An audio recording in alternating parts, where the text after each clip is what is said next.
नाम के गांव में शालिनी नाम की एक औरत रहा करती थी। उसे दो बेटियां थी। एक का नाम था शिवानी और दूसरी का सुहानी। शिवानी जब छोटी थी तब उसकी माँ गुजर गई थी, जिसके कारण उसके पिता रघु ने दूसरी शादी कर ली। मगर उनका भी कुछ सालों में बीमारी की वजह से देहांत हो गया और इसी वजह से शिवानी के मन में उसकी माँ और बहन के प्रति प्रेम उत्पन्न नहीं हो पाया। शिवानी और सुहानी में हमेशा झगड़ा हुआ करता था। दोनों भी बहनें एक दूसरे से कभी प्यार से बात नहीं करती थी। शालिनी ये सब देख बड़ी चिंता में रहा करती थी। ऐसे ही एक दिन शिवानी सुहानी, चलो आ जाओ, खाना खा लो। हाँ माँ आई। हाँ माँ, मैं भी आई। ऐसा कहकर दोनों बेटियां वहां आ जाती है और देखती है तो उनकी माँ ने उन दोनों के लिए गाजर का हलवा बनाया था। वो देख सुहानी और शिवानी बहुत खुश हो जाती है। माँ, तुमने ये हलवा मेरे लिए बनाया है? मुझे बहुत पसंद है। मुझे पता है कि मेरी दोनों बेटियों को हलवा कितना पसंद है, इसीलिए तो मैंने तुम दोनों के लिए हलवा बनाया है। और मेरे लिए माँ? अरे हाँ बेटी, मैंने तुम्हारे लिए भी बनाया है। चलो अब जल्दी से खा लो, तुम दोनों को कॉलेज भी तो जाना है ना। जी माँ, मैं ये कटोरी ले लूँ? मुझे जल्दी पहुँचना है कॉलेज में। हाँ ले लो। और सुहानी, तुम ये वाली कटोरी ले लो। जी माँ। दोनों भी हलवा खाती है और एक दूसरे की ओर बहुत गुस्से से देखकर वहां से चली जाती है। वो दोनों भी कॉलेज में एक साथ पढ़ा करती थी। फर्क सिर्फ इतना था कि शिवानी थर्ड ईयर में थी और सुहानी फर्स्ट ईयर में। उन दोनों में 2 साल का अंतर था। फिर भी दोनों में हमेशा नोकझोंक हुआ करती थी, जैसे कि वो दोनों एक दूसरे की दुश्मन हो। ऐसे ही एक दिन दीदी, मेरे कॉलेज की ट्रिप जाने वाली है। तुम्हारी भी ट्रिप जाने वाली है क्या? हाँ, मेरी भी जाने वाली है, मगर मेरा जाने का मन नहीं है। क्यों दीदी? क्योंकि वहाँ पे तुम हो।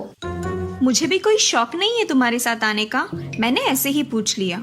मैं जा रही हूँ। शिवानी और सुहानी एक दूसरे की ओर मुंह फेरकर वहां से चली जाती है। अगले दिन दोनों भी कॉलेज में जाती है। तब उनके टीचर उनसे पूछते हैं, शिवानी, तुम कॉलेज की ट्रिप में आने वाली हो? जी सर, मैं आने वाली हूँ। ठीक है, मैं तुम्हारा नाम लिखवा देता हूँ। जी सर। ऐसा बोलकर टीचर ट्रिप के लिए जाने वाले विद्यार्थियों की लिस्ट बना लेते हैं। घर आकर शिवानी और सुहानी ये बातें अपनी माँ को बताती है। सुहानी, शिवानी, तुम दोनों ट्रिप के लिए जा रही हो, मगर वहां जाके झगड़ा मत करना, नहीं तो ट्रिप पे जाने की कोई ज़रूरत नहीं है। नहीं माँ, हम झगड़ा नहीं करेंगे। हाँ माँ, हम झगड़ा नहीं करेंगे। तो फिर ठीक है, तुम दोनों जाओ। ये लो ट्रिप के लिए पैसे, और बाकी के ये तुम्हारे पास ही रखना। माँ, हम कल जाएंगे और 2 दिन के बाद वापस आएंगे। ठीक है, चलो अब सो जाते हैं, कल तुम दोनों को निकलना है। अब वो सब खाना खाकर सो जाती है। अगले ही दिन सुबह उठकर वो दोनों भी अपने अपने बस में बैठकर ट्रिप के लिए निकल जाती है और इधर शालिनी अपने काम में व्यस्त हो जाती है। ऐसे ही कुछ देर बाद शालिनी को शिवानी का फोन आता है। माँ, हम दोनों यहाँ ट्रिप की जगह पहुँच गए हैं। अच्छा बेटी, तुम दोनों ठीक हो ना?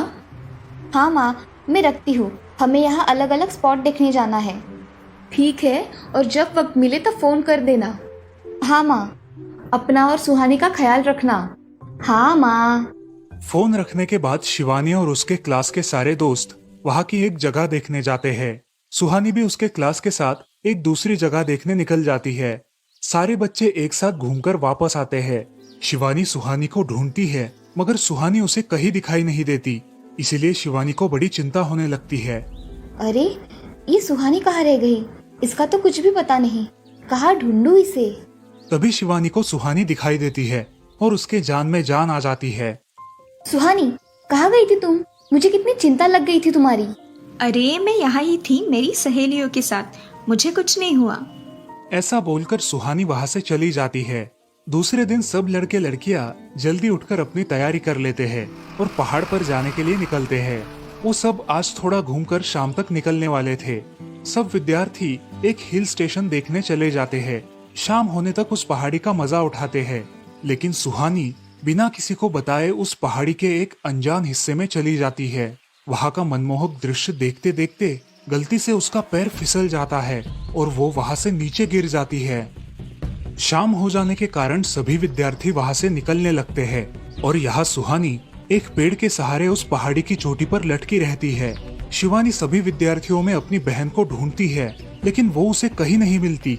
सुहानी को ढूंढते ढूंढते शिवानी वापस उसी पहाड़ी के पास आती है और उसे आवाज लगाती है। सुहानी, सुहानी कहाँ हो तुम?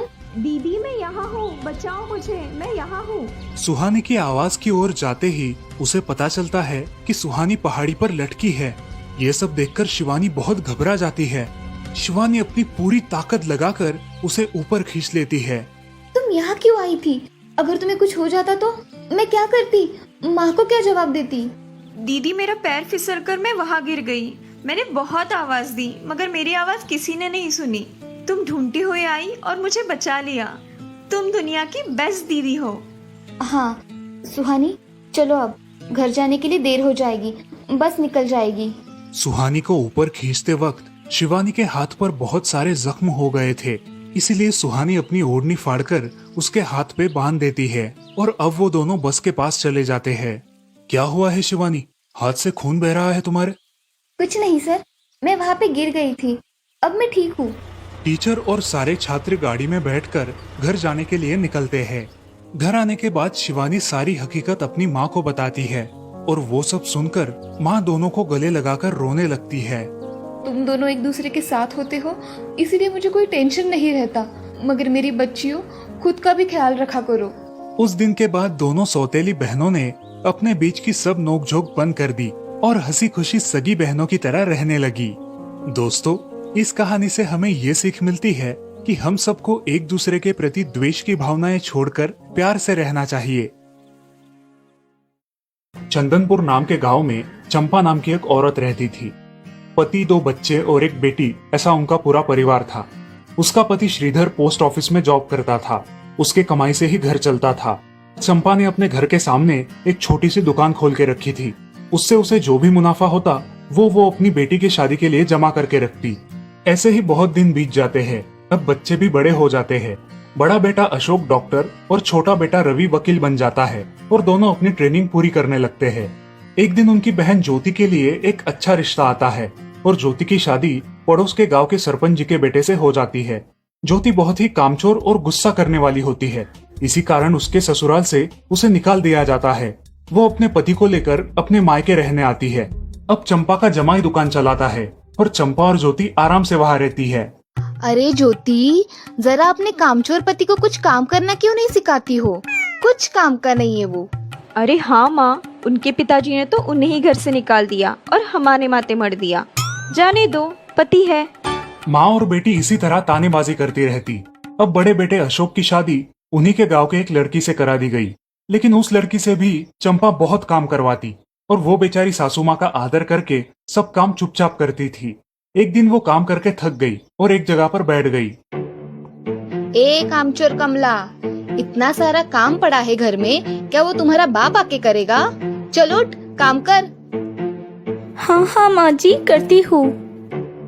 ऐसा कह के कमला अपने काम पर लग जाती है और सारा काम खत्म कर देती है। चंपा अपने बेटे अशोक से घर आने के बाद चुगलियां किया करती थी। अशोक घर आकर कमला को बहुत भला बुरा कहता और कभी कभी तो उस पर हाथ भी उठाया करता था। ये सब रवि देखा करता था और रवि को बहुत बुरा लगता था।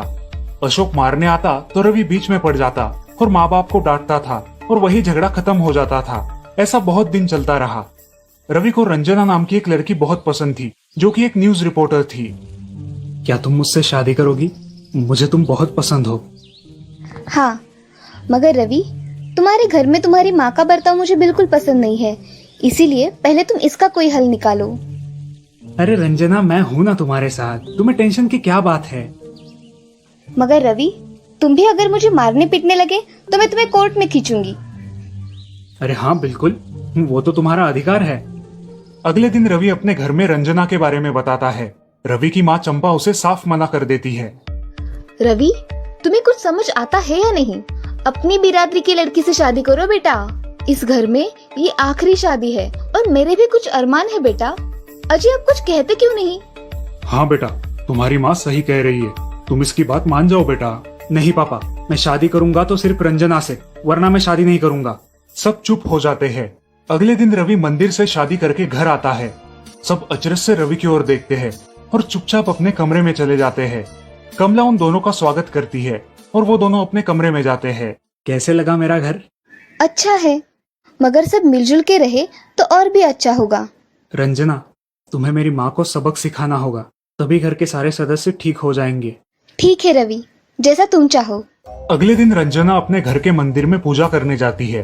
तभी रुको, मेरे भगवान के मंदिर में तुम मत आओ, जाओ यहाँ से। ये कहकर सास रंजना को वहां से भगा देती है और घर के किसी भी काम को करने से मना कर देती है। तब क्या माँ जी, आज से मैं इस घर की बहू हूँ। इस घर पे मेरा भी उतना ही अधिकार है जितना कि आपका। क्या बोल क्या रही हो? निकल जाओ मेरे घर से। खबरदार अगर हाथ भी लगाया तो। पता है ना, मैं न्यूज रिपोर्टर हूँ। रातों रात खबर छाप दूंगी और कोर्ट के चक्कर लगेंगे वो अलग, समझिए आप।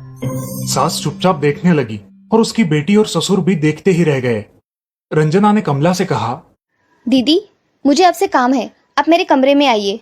और हाँ, आज से खाना ज्योति दीदी आप बनाएंगी। अरे माँ, तुम कुछ बोल क्यों नहीं रही हो? ये मुझे काम करने को बोल रही है। अजय सुनते हो? चलो मेरी मदद करो। हाँ आता हूँ। ज्योति किचन का काम करने चली गई और सास बाहर का काम करने लगी। रंजना कमला को लेकर अपने कमरे में गई और उससे कहा, कमला दीदी, आप कुछ कहते क्यों नहीं? आप चुपचाप सह लेती हो, उसका ये नतीजा है। अब देखो दीदी कैसे काम कर रही है। आप कुछ काम करती थी क्या शादी के पहले? नहीं रंजना, मगर अब घर से ही अपना खुद का कुछ व्यवसाय शुरू करने का सोच रही हूँ। बहुत अच्छे दीदी, अब आप किसी से मत डरिए, हम हैं आपके साथ। सच में किसी के साथ होने का कितना महत्व होता है। अब उसकी सासू माँ ही घर के सारे काम करने लगी थी और ज्योति को काम करवाने की वजह से ज्योति भी अपने ससुराल जाने की सोच रही थी। अजी, यहाँ तो काम वाली से भी ज्यादा बुरी हालत हमारी हो गई है। चलो हम हमारे घर चलते हैं, सब है हमारे यहाँ। अरे रे, आप कहाँ चली? अभी भी काम बाकी है। ज्योति का पति रंजना से धन्यवाद कहता है और ज्योति को लेकर अपने घर चला जाता है। अब सासू माँ एक दिन पूरा काम करके इतना थक जाती है कि उसके बदन में बहुत दर्द होने लगता है। तब दोनों बहू सास के पास चली आती है और एक बहू सास के पैर दबाती है तो दूसरी बहू सर दबाती है। सासू माँ उठकर रोने लगती है। मुझे माफ कर दो मेरी बेटियों, अब से कभी ये गलती नहीं होगी। सास को उसके किए पर पछतावा होता है और ये देखकर घर के सभी सदस्य बहुत खुश हो जाते हैं। रवि और रंजना भी बहुत खुश होते हैं। वाह बहू, जो आज तक नहीं हुआ वो तुमने करके दिखाया। बहू हो तो ऐसी। रंजना अपने बर्ताव के बदले माफी मांगती है और अब सब लोग खुशी खुशी रहने लगते हैं। तो दोस्तों, इस कहानी से हमें ये सीख मिलती है कि हम सब मिलके परिवार बनता है और हम सब परिवार का महत्वपूर्ण अंग होते हैं। परिवार के काम मिल बांट कर करना ये हमारी वैयक्तिक जिम्मेदारी है।